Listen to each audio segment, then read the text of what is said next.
الرحمن الرحيم.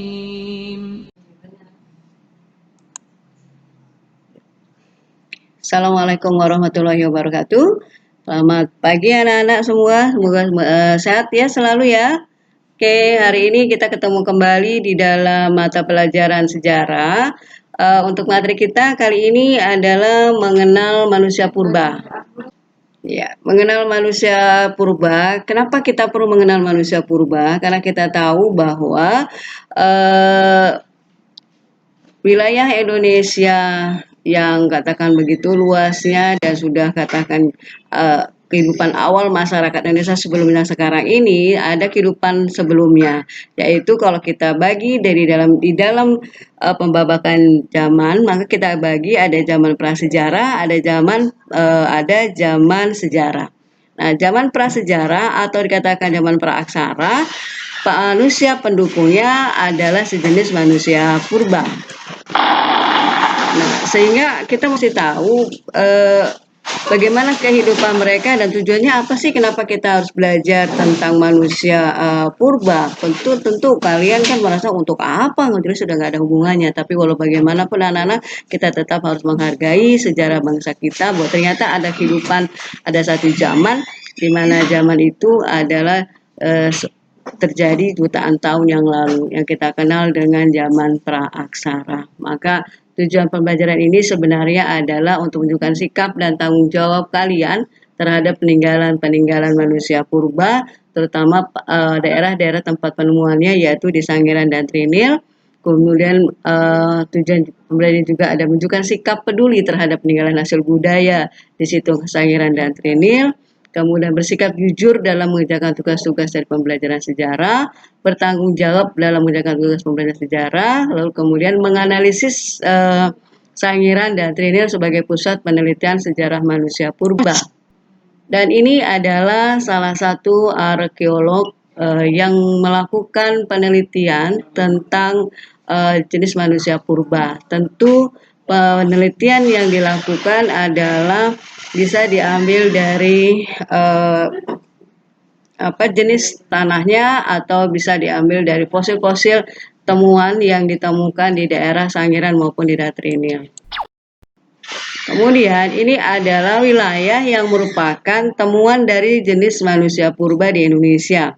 Di sini ada Sangiran, kemudian ada Trinil, ada Ngandong, ada Mojokerto. Tentu ini nanti akan mulai perkembangan jenis manusia purba kita, mulai dari Homo erectus sampai kepada Homo sapiens. Nanti Homo sapiens juga akan berkembang lagi menjadi beberapa nama dan beberapa kehidupan.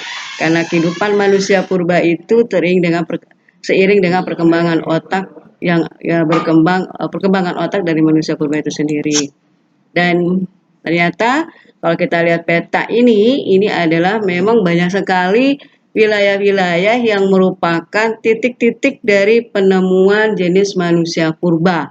Nah, nanti kamu pada tugas berikutnya dalam kelompok adalah bisa mengklasifikasi mana jenis manusia purba yang ditemukan di Sangiran, di Trinil, atau katakan Ngandong, Mojokerto, Wajak, atau di daerah Besuki, Pacitan, dan seterusnya. Dan kalau kita lihat juga bahwa penemuan dari manusia purba ini adalah kebanyakan di lembah-lembah sungai.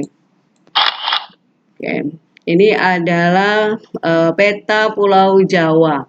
Nah, artinya nanti tentu kenapa Ibu tampilkan peta Javasi atau peta Pulau Jawa ini adalah kita akan melihat adakah kaitannya antara kehidupan manusia purba pada saat itu dengan kehidupan manusia modern seperti kita. Apa hubungannya, apa korelasinya, sehingga nanti kalian bisa melihat terinspirasi akan menjadi makna bahwa kalau kita belajar sejarah, apapun itu peristiwanya, pasti akan memberikan makna kepada kita semua. Ya, ini kita lihat salah satu contoh kehidupan mereka. Kamu lihat di sini mereka tinggal di gua-gua, lalu kemudian di lembah sungai, ini sungai besar, lalu kemudian mereka megang tombak ini bisa untuk berburu. Karena kalau sudah masuk ke jenis Homo erectus, maka dia sudah mulai mau makan daging dan tidak hanya makan tumbuh-tumbuhan atau vegetarian. Ya. Ini adalah salah satu tokoh peneliti atau tokoh penemu dari manusia purba yang ada di Indonesia. Nanti tugas kalian adalah menjelaskan siapa tokoh ini. Jadi nanti pada saat di kelompok 1 ada penelitian di Sangiran dan Trinil, berarti harus ada tokoh penemunya siapa dan gambar dan fotonya. Dan peranannya apa? Oke. Nah, ini adalah bentuk dari Homo erectus. Ya. Oke, kalian bisa lihat kenapa Ibu katakan ada Mr. Pithecanthropus erectus. Ini adalah contoh manusia erectus atau ya manusia erectus yang laki-laki. Bisa dilihat ya, anak-anak kalian. Ini sebetulnya setiap manusia purba, baik itu Pithecanthropus erectus maupun Homo sapiens, mereka punya ciri-cirinya.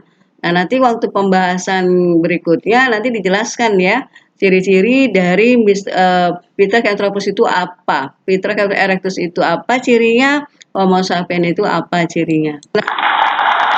Kemudian ya berikutnya ini adalah contoh dari Pithecanthropus erectus yang perempuan. Ini bisa lihat ya anak-anak semua, jelas sekali. Oke. Kemudian ini adalah Pithecanthropus erectus yang usianya sudah cukup tua. Bisa kelihatan ya? Jelas? Oke, nah nanti pada waktu diskusi kelompok Anda harus membuat tabel seperti ini. 1, nama pelitinya, situsnya apa, jenisnya apa, cirinya bagaimana, lapisan tanahnya dari mana, lalu keterangan. Oke. Ya, nah sehingga nanti dituangkan dalam dalam sebuah makalah kecil atau laporan, maka Ibu akan bagi saja, nanti Ibu akan bagi kelompok 1 dan kelompok 2 mendapat tugas membuat kajian tentang penelitian manusia purba di Sangiran. Kemudian kelompok 3 dan 4 melakukan kajian terhadap penelitian manusia purba di Trinil. Kelompok 5 dan 6 melakukan kajian tentang hambatan dan kemudian serta peranan peneliti Indonesia dalam melakukan penelitian di Sangiran di Trinil. Jadi mudah-mudahan nanti pada saat proses diskusi kita bisa lebih dalam lagi bagaimana ciri-ciri manusia purba jenis erectus, bagaimana ciri-ciri manusia purba jenis Homo sapiens, serta bagaimana kehidupan mereka. Seperti apa kehidupan mereka dan bagaimana mereka juga bisa punah. Dan untuk yang kelompok 5 dan 6 tolong makalahnya atau laporannya dibuat untuk memberikan masukan kepada semua pihak agar kita tahu ternyata peneliti kita itu ternyata penting sekali. Mudah-mudahan nanti ada di antara kalian yang bisa menjadi seorang arkeolog yang untuk bisa melakukan penelitian-penelitian dari hasil-hasil temuan-temuan dari hasil kebudayaan masyarakat praksara di Indonesia. Itu saja anak-anak, cukup jelas ya. Jadi nanti kita ketemu lagi pada sesi berikutnya dalam pembahasan manusia purba dalam bentuk diskusi kelompok. Mungkin itu saja. Nanti kalau ada pertanyaan bisa juga melalui pada saat pertemuan tersebut. Terima kasih. Assalamualaikum warahmatullahi wabarakatuh.